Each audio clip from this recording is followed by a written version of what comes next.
जी, welcome back student. क्या हाल है आप लोगों के? ठीक-ठाक हैं? अच्छा बच्चों, ऐसा है कि हम बात कर रहे थे ना कि मेकर्स जो है हमने अप्लाई करना है टैक्स बेनिफिट लेने के लिए। तो उसमें सिंपल यही है कि जस्ट लाइक आपके पास देखें कोई भी और मेथड आप यूज़ करेंगे ना, तो डेप्रिसिएशन चार्जेस अगर आप ज़्यादा अपने लिखेंगे तो उससे ऑटोमेटिकली आपकी जो टैक्सेबल इनकम है वो क्या हो जाएगी, कम हो जाएगी ना। और जब टैक्सेबल इनकम कम हो जाएगी तो टैक्स भी कम अप्लाई होगा। ठीक है, अब ये देखें ना, अगर आपके पास जैसे थोड़ा सा यहाँ पे हम जो है चलिए कैलकुलेटर से ही थोड़ा सा जो है मैं आपको समझा देता हूँ। जो प्रीवियस हमारी डिस्कशन हुई थी उसका कंक्लूजन, कि अगर हमारे पास जो है 10,000 ही है, ठीक है, 10,000 हमारी इनकम है, टैक्सेबल इनकम, या 10,000 हमारा जो है earning before interest tax and depreciation charges है। ठीक है, अभी हमने सिर्फ डेप्रिसिएशन अप्लाई करना है, 10,000 हमारे पास वैल्यू है। ठीक है, एक्सपेंस हमने माइनस कर दिए।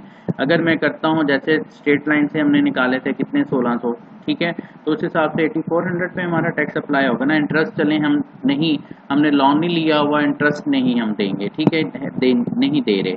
8400 हमारी टैक्सेबल इनकम आ गई, इस पर टैक्स हो गया। ठीक है, या फिर दूसरे केस में आप क्या कर सकते हैं, यही अगर मैं बात कर दूं आपके साथ कि हम क्या करते हैं, 10,000 में से माइनस कर देते हैं हमारा क्या, कि 4,000, ठीक है, डबल डिक्लाइन वाला जो 6,000। अब इस पे क्या होगा, टैक्स लगेगा। 684 पे जो टैक्स लगेगा वो ज़्यादा होगा, या 6,000 पे जो टैक्स लगेगा वो ज़्यादा होगा। ठीक है, इसी तरह से आपने मैकर्स को जो हमने जो अप्लाई किया था, तो उसमें पहले 3 सालों में हमने 70% तक अपनी कॉस्ट रिकवर कर ली थी। ठीक है, तो वो पहले 3 साल समझ लें कि आप टैक्स बहुत ही जो है टैक्स रिपोर्टिंग के पॉइंट ऑफ व्यू से टैक्स सेव करते जाएंगे, और एट दी एंड आप क्या होगा, जो है रिमेनिंग जो लास्ट 3 ईयर्स हैं आपके, ठीक है, या जो भी रिमेनिंग ईयर्स हैं उसमें भी आप क्या होगा, टैक्स आपको सिर्फ ज़्यादा देना पड़ेगा। ठीक है, चलें जी, ये हमारी डिस्कशन थी जो प्रीवियस हम बात कर रहे थे। चलें अब आगे हम अदर टैक्स इश्यूज़ की हम बात करने जा रहे हैं। देखें बहुत सारी जो कंपनीज, जैसे पहले हम बात कर रहे थे, dislike to pay the tax and will take advantage of all deduction and credit that the law allow. Okay, therefore the Internal Revenue Service has devised the special tax to ensure that the large firm that benefit from the tax law pay at least a minimum amount of tax. This special tax is called for the alternative minimum tax. Okay ji, the tax is a 20% of alternative minimum taxable income, apply only when the amount would be greater than the firm normally computed tax.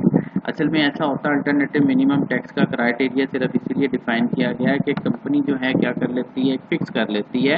वो newly companies होता है ना, some companies को जो है government की तरफ से क्या है, सब्सिडीज वगैरह भी दी जा रही होती है। ठीक है, तो उसमें ये होता है कि 20% वो एक फिक्स कर लेते हैं, और उसमें अगर उनका जो टैक्स रेट है अगर वो ज़्यादा भी बनता हो तो फिर भी वो 20% देंगे, अगर कम बनता है फिर भी 20% दे रहे होते हैं। तो इस वजह से जो है इसको हम कहते हैं अल्टरनेटिव मिनिमम टैक्स पेमेंट। ठीक हो गया, तो इसमें फिर वो जो है ना एक डेफर्ड लायबिलिटी जनरेट हो जाती है, जिसपे जो है वो कंपनी बाद में एडजस्टमेंट करती हैं। ठीक है, तो यहाँ पे 20% ये एक अल्टरनेटिव मेथड होता है। ठीक है, अच्छा, एक तो ये क्राइटेरिया है जिसमें जो है मिनिमम 20% जो है एक गवर्नमेंट अलाउ कर देती है। दूसरा है क्वार्टरली टैक्स पेमेंट।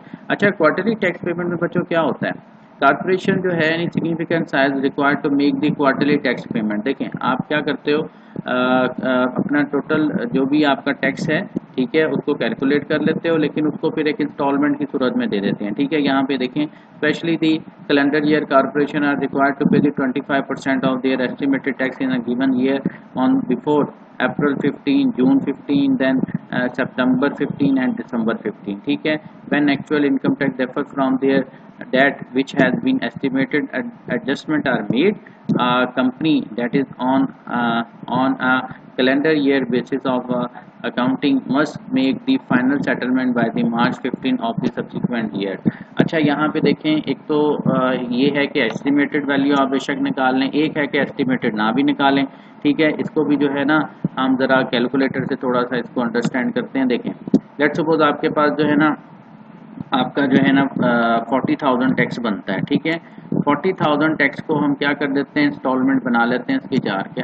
हर 3 माह के बाद जो है ना हम क्या करेंगे जी, 10-10 हज़ार आपको जमा करा दिया करेंगे। ठीक है, तो पहला जो ड्यू अमाउंट आपकी जो होगी मार्च है ना, मार्च, तीन माह गुजर गए, पहले 3 मार्च, और ड्यू होगा क्या कब तक, ये 15 अप्रैल, 15 अप्रैल से पहले पहले देना, अदरवाइज फाइन हो जाएगा। ठीक है, उसके बाद क्या है, अप्रैल, मई, जून, जुलाई।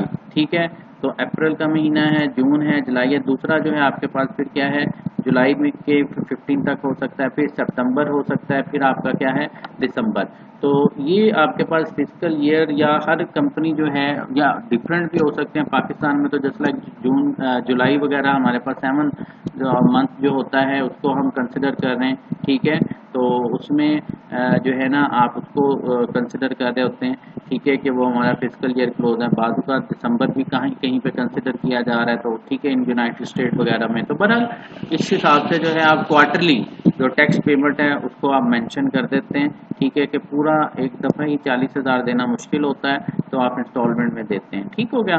चलें जी, ये हो गया। इंटरेस्ट एक्सपेंस की अगर हम बात कर लें, यहाँ पे इंटरेस्ट एक्सपेंस जो होता है इसमें टैक्स से रिलेटेड कोई बेनिफिट है या नहीं, इस चीज़ की अब हमने बात करनी है। Interest paid on outstanding corporation debt, जो भी हम कारपोरेट बिजनेस जब डेट फाइनेंसिंग करता है, लोन लेता है, तो इंटरेस्ट उस वक्त पे किया जाता है। ठीक है, और it is treated as an expense and it is a tax deductible.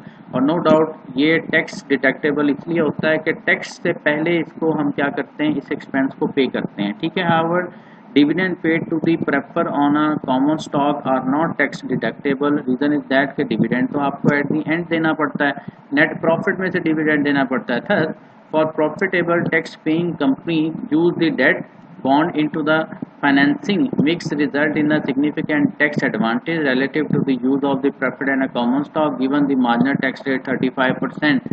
A firm that pay a $1 in interest lower its tax bill by 35% because of its ability to deduct the $1 of interest from the taxable income. ठीक है, यहाँ पे just आपको फिर जो सही rate हमने देखना होता है ना, after tax cost of the $1 of the interest for this firm is really only 65 1 -1। ठीक है, अब यहाँ पे देखें आपके पास जो $1 अगर आपका वो कह रहा है कि टैक्स अगर आपको देना पड़ रहा है, ठीक है, तो उसमें फिर क्या है, 1 माइनस टैक्स रेट जितना भी है ना, 35 जैसे गुजरा था। ठीक है, तो वो 65 सेंट आपके पास आ जाता है। तो ऑन दी अदर हैंड वो कहता है जो डिविडेंड का है वो तो हमें जाहिर सी बात है हम माइनस नहीं कर सकते टैक्स रेट, तो कैश डिविडेंड हमें बाद में करना पड़ता है। तो ये आगे भी हम कैपिटल बजटिंग में जो है बात करेंगे। तो बहरहाल इंटरेस्ट जो है, अगर आप इंटरेस्ट अप्लाई करते हैं, ठीक है, तो इंटरेस्ट एक्सपेंस जो है ये बेनिफिट होता है किसके लिए, टैक्स के लिए। टैक्स जो है ऑब्वियसली बात है, हम जो है टैक्स की जो टैक्सेबल इनकम है, अगर इंटरेस्ट आप डिटेक्ट कर देते हैं तो वो ऑब्वियसली बात है टैक्सेबल इनकम कम आएगी। जबकि कैश जो डिविडेंड है इस पर कोई इसका असर नहीं पड़ता।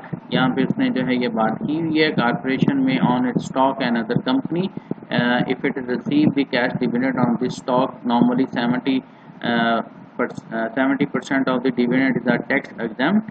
ठीक है, 0.5। और the law allow this tax break for the corporation not interfere to help the reduce the effect of the multiple taxation of the same earning। The remaining 30% is tax at the corporate income tax rate। The firm has received 10,000 in the dividend income paid tax on only 3,000 for this income।